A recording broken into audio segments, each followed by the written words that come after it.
সারা বছর ফুলকপি পাওয়া গেলেও শীতের ফুলকপির স্বাদ কিন্তু একদম আলাদা হয়। তাই আজকে এই শীতের ফুলকপি দিয়ে কাতলা মাছের একটা সহজ আর সিম্পল রেসিপি আপনাদের করে দেখাবো। আশা করি আপনাদের নিশ্চয়ই ভালো লাগবে। এই রেসিপির স্বাদটাও কিন্তু অসাধারণ হয়, গরম ভাতের সাথে খেতে দেখবেন এটা দারুণ সুন্দর লাগে। এছাড়াও রেসিপিটা কিন্তু বানিয়ে নেওয়ার জন্য আপনাদের খুবই কম উপকরণ এবং মশলাও লাগবে। তাই রিকোয়েস্ট করব একবার হলেও রেসিপিটা বানিয়ে দেখার। আর এই রেসিপিটা পারফেক্টলি করার জন্য সাথে অবশ্যই থাকবে অনেক টিপস অ্যান্ড ট্রিক্স।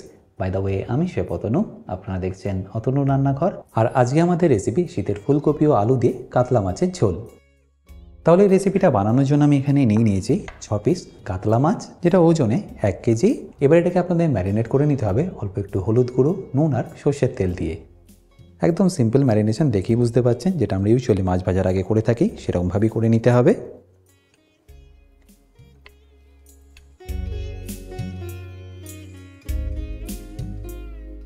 মাছের দুদিকেই কিন্তু আপনাদের হলুদটাকে একটু ভালো করে অ্যাপ্লাই করে নিতে হবে,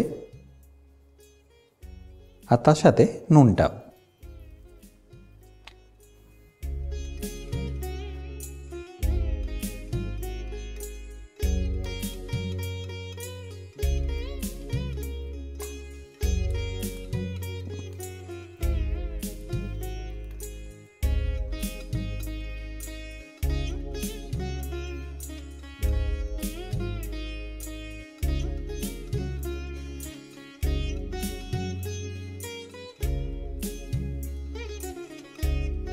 তাহলে দেখতেই পেলেন মাছটা আমার এখানে কিন্তু বেশ ভালোভাবেই ম্যারিনেট করা হয়ে গেল। এবার ডাইরেক্ট এটাকে আমি ফ্রাই করে নেব। আর মাছটা ভাজার জন্য দেখুন এখানে তেল আমি আগে থেকেই গরম করে রেখেছি। আমি এখানে টোটাল 150 মিলি সর্ষের তেল নিয়ে নিয়েছি, যেটা গরম হয়ে গেলে আমি এর মধ্যে দিয়ে দেবো অল্প একটু হলুদ গুঁড়ো। এটা দেওয়ার কারণে দেখবেন মাছটা ভাজার সময় কিন্তু কোনোভাবেই তেলটা ছেটকাবে না। মাছটা ভাজার সময় যাতে নিচে লেগে না যায় সেই জন্য আমি এখানে দিয়ে দেবো অল্প একটু নুন। ব্যাস, তারপর একে একে মাছগুলোকে দিয়ে এখানে ভালো করে ভেজে নিন।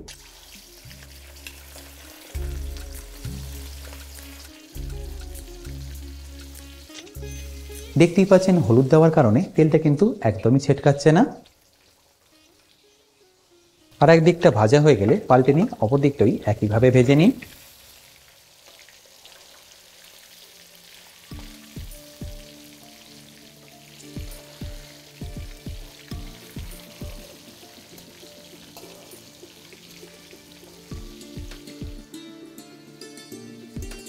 এবার যখনই দেখবেন দুটো দিকে ভালোভাবে ভাজা হয়ে গেছে তখন এটাকে তুলে নিয়ে রেখে দিন একটা প্লেটের মধ্যে।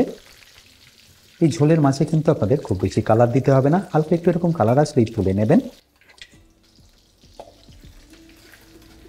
তাহলে নিশ্চয়ই দেখতে পেলেন এই একইভাবে কিন্তু আমি বাকি মাছগুলো ভেজে নিলাম। এবার এই সবকটা মাছ ভেজে নেওয়ার পরে আমি ওই একই তেলের মধ্যে ভেজে নেব ফুলকপি আর আলু। এবার আমি এখানে সর্বপ্রথম ফুলকপিটাকে ভেজে নিচ্ছি।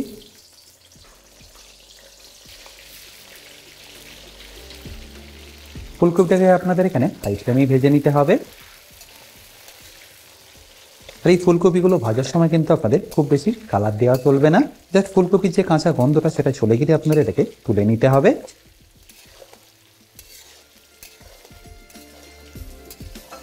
দেখতেই পাচ্ছেন হালকা হালকা একটু কালার চলে এসছে, ব্যাস এই স্টেজে থেকে তুলে নিতে হবে।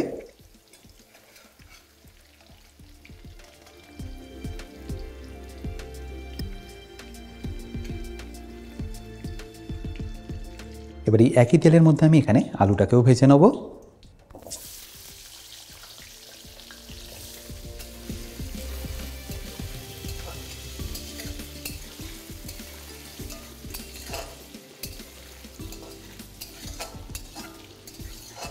এরপর আলুটার মধ্যে যখন দেখবেন হালকা একটু এরকম কালার চলে এসছে তখন এটাকেও তুলে নিন।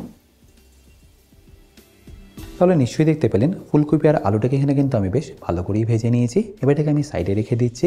আর তারপর একটা পেস্ট বানিয়ে নেওয়ার জন্য আমি এখানে একটা মিক্সিং জার নিয়ে নিলাম, যার মধ্যে আমি দিয়ে দেবো 2 চা চামচ গোটা জিরে, তারই সাথে 2টো শুকনো লঙ্কা, এরপর যাবে কয়েকটা আদা স্লাইস, সাথে যাবে কয়েক কোয়া রসুন, ওই ধরে নিন 12 থেকে 15 পিস। এরপর সবশেষে দিয়ে দিতে হবে কয়েকটা ঝালের জন্য কাঁচা লঙ্কা। আপনারা যেরকম ঝাল খেতে পছন্দ করবেন সেই অনুযায়ী এখানে দিয়ে দেবেন। প্লাস তারপর এর মধ্যে অল্প একটু জল দিয়ে একটা স্মুথ পেস্ট রেডি করে নিন। এবার এই মাছের ঝোলটা বানানোর জন্য ওই একই তেলের মধ্যে আমি এখানে দিয়ে দেবো 1 চা চামচ কালো জিরে, তারপর দিয়ে দিন 2টো পেঁয়াজকে ভালো করে চপ করে। 1 কেজি মাছের জন্য 2টো মিডিয়াম সাইজের পেঁয়াজ নিয়ে নিলেই হবে।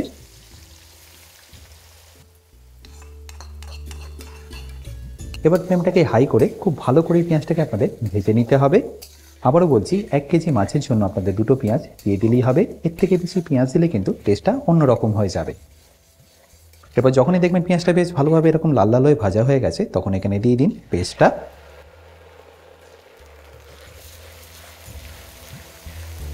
আর পেস্টটা দেওয়ার পরে এটাকে আপনাদের ভালো করে কষিয়ে নিতে হবে, যতক্ষণ না আদা রসুনের কাঁচা গন্ধটা একদম চলে যাচ্ছে। এই আদা রসুনের কাঁচা গন্ধটা যেতে আপনাদের মোটামুটি সময় লেগে যাবে 3 থেকে 4 মিনিট মতো। ততক্ষণ এটাকে ভালোভাবে কষিয়ে নিন। আর যখন এই আদা রসুনের কাঁচা গন্ধটা একদম চলে যাবে, তখন এখানে দিয়ে দিন কিছু মশলা। মশলার মধ্যে এই স্টেজে শুধু রঙের জন্য এখানে যাবে 1 চা চামচ হলুদ গুঁড়ো, আর তার সাথে 1/2 চা চামচ কাশ্মীরি লঙ্কার গুঁড়ো। তারপর এটাকে ভালো করে মিশিয়ে নিন। আর ভালো করে মেশানো হয়ে গেলে দিয়ে দিন এখানে টমেটো বাটা। আমি এখানে 4টে টমেটোকে বেটে ব্যবহার করলাম। ব্যাস, তারপর এটাকে আপনারা ততক্ষণ কুক করুন যতক্ষণ এর থেকে কাঁচা গন্ধটা একদম চলে যাচ্ছে। চাইলে আপনারা এখানে ফ্লেমটাকে মিডিয়াম করে ঢাকা দিয়ে রেখে কুক করে নিতে পারেন 3 থেকে 4 মিনিটের জন্য। আর তার আগে অতি অবশ্যই এখানে স্বাদ মতো নুনটা কিন্তু আপনারা দিতে ভুলবেন না। আচ্ছা, এখানে বলে রাখি, আপনারা যারা এখনও আমার অতনু রান্নাঘরের অ্যাডভান্স কুকিং কোর্সটা নেননি, তারা নিয়ে নিতে পারেন আমার নিজস্ব ওয়েবসাইট www.otonurannakar.com থেকে। এই কোর্সটা মেনলি রেস্টুরেন্ট স্টাইল খাবারের ওপর। রেস্টুরেন্টে কি গ্রেভি বা কি সস বানিয়ে রাখে, যার জন্য আপনাদের 10 থেকে 15 মিনিটের মধ্যেই এই খাবারটা পরিবেশন করতে পারে, সেই সব কিছু আমি শিখেছি এই অ্যাডভান্স কুকিং কোর্সে। এই কোর্সের লিঙ্ক আমি যদিও ডিসক্রিপশন বক্সে দিয়ে রেখেছি, তাও বলে রাখি, কিন্তু যদি আপনাদের কোনো রকম অসুবিধা হয় আমার সাথে এই হেল্পলাইনে যোগাযোগ করতে পারেন। মোটামুটি 3 থেকে 4 মিনিট পরে আমি আপনাদের ঢাকনাটাকে সরিয়ে দেখাচ্ছি। দেখতেই পাচ্ছেন খুব ভালোভাবে কিন্তু এখানে তেলটা ছেড়ে দিয়েছে, আর টমেটোটা এখানে এখন পারফেক্টলি কুক হয়ে গেছে। এবার এই স্টেজে আমি এখানে দিয়ে দেবো আলু আর ফুলকপিটা, যেটা আমি অলরেডি আগে থেকে ভেজে রেখেছিলাম। তারপর এটাকে ভালো করে একবার মিশিয়ে নিন। আর ভালো করে মেশানো হয়ে গেলে সাথে সাথে কিন্তু আপনার এর মধ্যে জলটা দেবেন না। ওয়েট করুন 1 থেকে 2 মিনিটের জন্য, যাতে এই আলু আর ফুলকপির পুরো ফ্লেভারটাই ঝোলের মধ্যে চলে আসে। এবার যখনই দেখবেন মোটামুটি 1 থেকে 2 মিনিট হয়ে গেছে, তখন এখানে দিয়ে দিন পরিমাণ মতো জল।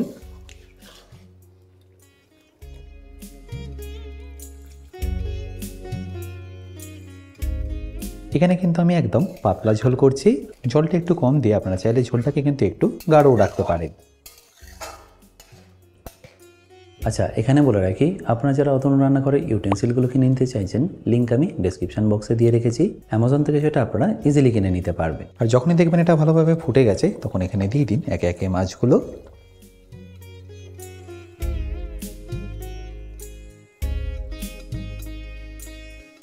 এবার ফ্লেমটাকে লো রেখে 2 থেকে 3 মিনিট রেখে ভালো করে একবার ফুটিয়ে নিন।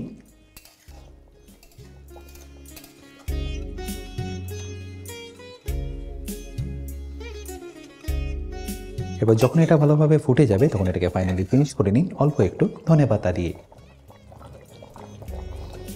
আশা করি সিম্পল কাতলা মাছের রেসিপিটা আপনাদের নিশ্চয়ই ভালো লেগেছে।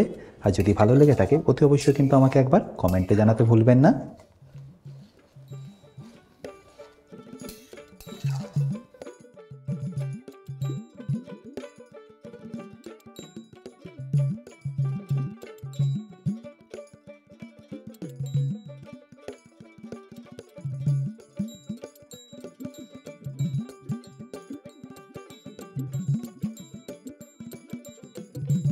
বাই দ্য ওয়ে, আমি শেফ অতনু, আপনারা দেখছিলেন অতনু রান্নাঘর। দেখা হচ্ছে আপনাদের সাথে আর একটা নতুন রেসিপি নিয়ে নেক্সট এপিসোডে। ভালো থাকবেন, সুস্থ থাকবেন।